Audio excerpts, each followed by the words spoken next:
The University of Glasgow has been crowned the 4th healthiest in the UK. New research has shown students are opting to ditch the traditional culture of binge drinking, unhealthy eating and minimal exercise for a healthier outlook. This investigation gains an insight into what students at Glasgow are doing differently and why they've been making these lifestyle changes. Second year Kieran is one student who's living a healthier lifestyle. Every once in a while, do a wee night where I just load up on coffee and go for it. I think it's definitely beneficial because it just shows you that you don't need alcohol to have a good time, and you can really get to know your friends being sober, and on that out it brings your friendship to a new level. Just trying to get in a routine of being healthier, it obviously affects you mentally, and you just generally have more energy, and I think it's definitely something that will help you in the future. And if you want to get more involved in sport or whatever, it's in all aspects of life, it's just going to benefit you, I guess. A lot of students at Glasgow here are even turning vegan in a bid to have a healthier diet. The city is often referred to as the vegan capital of Britain, so it's perhaps no surprise students here are choosing a plant-based diet over processed foods and unhealthy takeaways. First year Maya is part of the Glasgow Uni Vegan Society and tells us why students may be making this drastic lifestyle change. Glasgow, I think, is a very sort of up-and-coming city. Definitely massive vegan scene, endless choices. It's so convenient and accessible for like everyone. Students at this uni, it's just a convenience thing. There's so many options. It's like, why not be vegan when it's that easy? Changing your diet may seem simple, but could you imagine yourself not drinking on a night out? As 1 in 5 students now identifies teetotal, Ronnie Whittaker is keen to tap into this recent lifestyle change.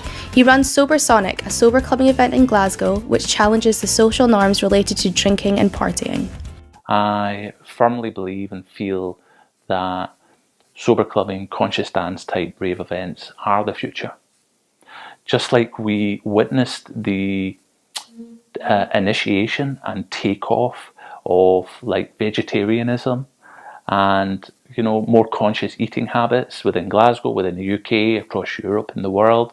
That's something that was initiated like just say about 10 or 15 years ago, but it has actually grown. It's become more widely accepted. Doesn't mean everybody's a vegetarian and has stopped eating meat, but it's more widely accepted and more people have different choices, conscious choices for their eating. So the same thing, I do feel, in fact I can see it in front of my eyes, that it is growing and it is expanding, and I think on a similar curve and trajectory as the likes of that, yeah.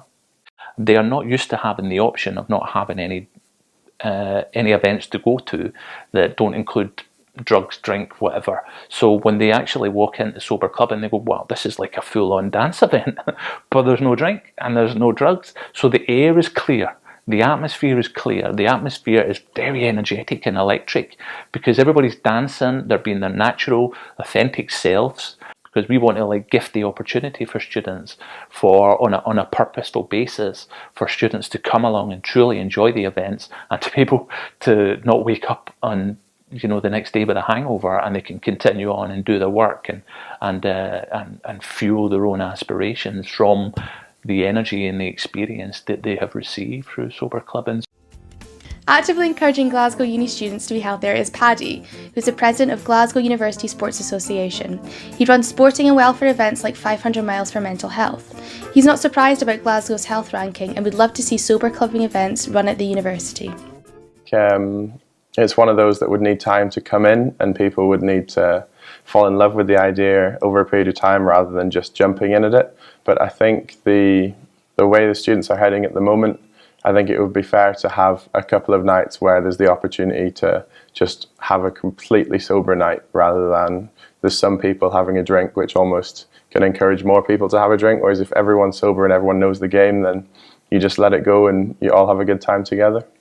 Working with the other student bodies, we always do a lot to try and push well-being, and of course health is the forefront of that. Education of people. I think people realise there's a little bit more to uni life than just going out all the time and being hungover for the rest of your days, and it's a case of people are still going out, but they're doing it a bit more in moderation, and so you can do more things with your day if you just have a couple at night rather than get completely rinsed and right off your next day. So it's all about sort of having a bit more of boundaries and then realising there's more to do in a given period of time.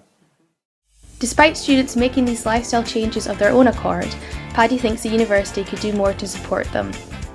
We're expected to put out all of this content, bring out more awareness for mental health, put on more events, provide those opportunities for people to come forward and talk about these things.